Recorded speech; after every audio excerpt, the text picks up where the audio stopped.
లోకేష్ పట్టు వదలని విక్రమార్కుడిగా నియోజకవర్గాన్ని పట్టుకొని అక్కడ తెలుగుదేశం పార్టీ జెండా ఎగిరేసినటువంటి వ్యక్తి.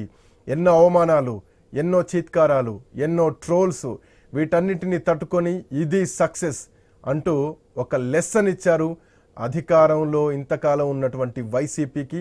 అట్ ది సేమ్ టైం తనను ఎవరైతే విమర్శించారో ఆ నోళ్ళన్నిటికీ కూడా ఈరోజు తాళం వేశారు లోకేష్.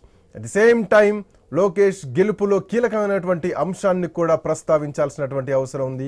యువగళం పేరుతో రాష్ట్రంలో పాదయాత్ర చేసి ప్రజల్లోకి వెళ్ళి తన పైనున్నటువంటి ఆ ఏదైతే చిన్న చూపు ఉందో దాన్ని పెద్దరికంగా మలుచుకున్నటువంటి వ్యక్తి లోకేష్ ఈరోజు ఉత్సాహంగా సెలబ్రేషన్ మూడ్లో కనిపిస్తున్నారు.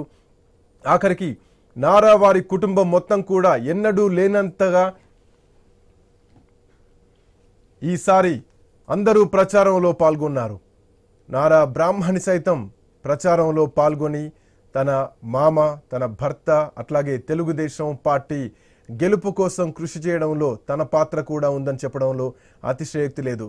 రైట్, మొత్తానికి తెలుగుదేశం పార్టీ అధినేత చంద్రబాబు నాయుడు అంతేకాదు ఈసారి జాతీయ రాజకీయాల్లో కూడా కీలక పాత్ర పోషించే అవకాశం కూడా చంద్రబాబు నాయుడుకు దక్కబోతోంది.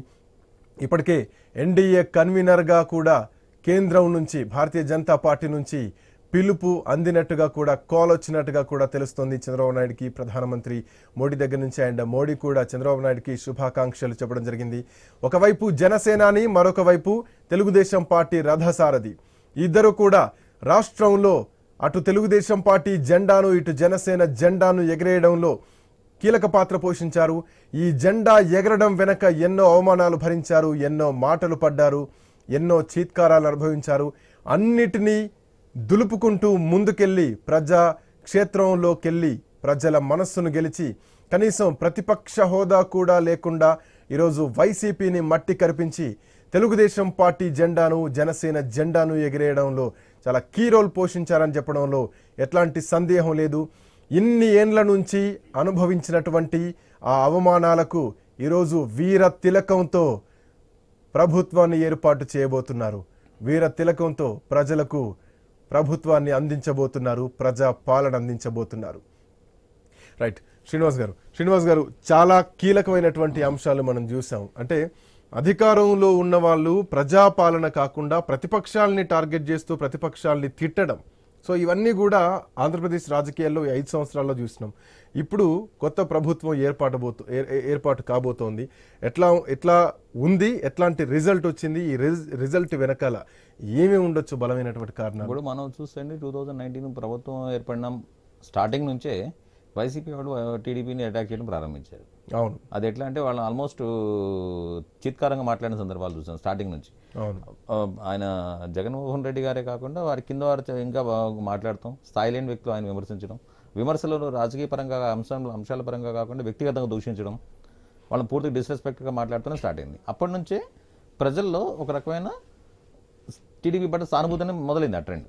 అవును, ఫస్ట్ పాయింట్ చేసినప్పటి నుంచి ఎప్పుడైతే చంద్రబాబు నాయుడు అరెస్ట్ చేయడం దాకా వెళ్ళిందో అది మరింతగా బలపడింది. మనం చంద్రబాబుని అరెస్ట్ చేస్తే అమెరికాలోను, హైదరాబాద్లోను ర్యాలీలు చేసిన సందర్భాలు చూసాం మనం మద్దతుగా. సో ఆ ర్యాలీలు చేసిన మద్దతే వీళ్ళందరినీ పనివాళ్ళ ఆంధ్రవైపు నడిపించి. శ్రీనివాస్ గారు, చంద్రబాబు నాయుడు అరెస్ట్ చేసిన విషయం దేశంలో ఉన్నటువంటి తెలుగు వాళ్ళు కానీ, బయట దేశాల్లో ఉన్నటువంటి తెలుగు వాళ్ళు కానీ అందరూ రెస్పాండ్ అయ్యారు. ఆ సమయంలో ఆయన జైల్లో ఉన్నప్పుడు కూడా ఇది ఆ జైల్లో ఉన్నప్పుడే ఈ గెలుపుకు బీజం పడ్డదని చెప్పడంలో ఎట్లాంటి సందేహం లేదు. ఎందుకంటే జనసేన ఆ రోజే నిర్ణయం తీసుకున్నారు చంద్రబాబు నాయుడు కలిసి వచ్చిన తర్వాత.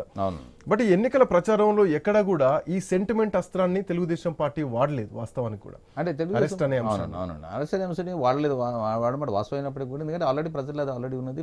వాళ్ళు కూడా ఏంటంటే ఈ జైలు అంశాన్ని తీసే కన్నా ఇంకా దానికన్నా ఎక్కువ కన్స్ట్రక్టివ్ మాట్లాడదాం డిసైడ్ అయ్యారు అన్నమాట.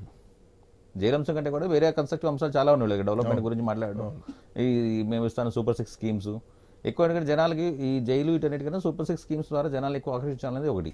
కొంచెం అధికారంలో సూపర్ 6 వర్కౌట్ అయింది అనుకోవాలా, లేదంటే చంద్రబాబు మీద ఉన్నటువంటి సెంటిమెంట్ వర్కౌట్ అయింది అనుకోవాలా? ఈ పాయింట్ ఒకటైతే ప్రభుత్వం మీద ఉన్నటువంటి వ్యతిరేకత భారీ ఎత్తున గంపగుత్తగా టర్న్ అయిపడ్డది మాత్రం కనిపిస్తుంది. అసలు ప్రధానమైనది ప్రభుత్వ వ్యతిరేకత. యాంటీ ఇన్కంబెన్సీ అనేది మోస్ట్ ఇన్ఫ్లుయెన్షియల్ ఫ్యాక్టర్. ఇదే కాదు, ఏ రాష్ట్ర ప్రభుత్వం మారినప్పుడు కూడా anti incumbency is the only factor అని చెప్పాలి. యాక్చువల్ చెప్పాలి అంటే ఫస్ట్ యాంటీ ఇన్కంబెన్సీ అటాట్ అవుతుంది, ఆ తర్వాత మిగతా అంశాలన్నీ దానికి యాడ్ ఆన్ అవుతూ వస్తాయి అనమాట, దానికి సపోర్ట్ ఇచ్చుకుంటూ. అసలు యాంటీ ఇన్కంబెన్సీ అనేది ఒక ప్లాట్ఫామ్, ఒక అపోజిషన్ పార్టీకి. అదేనా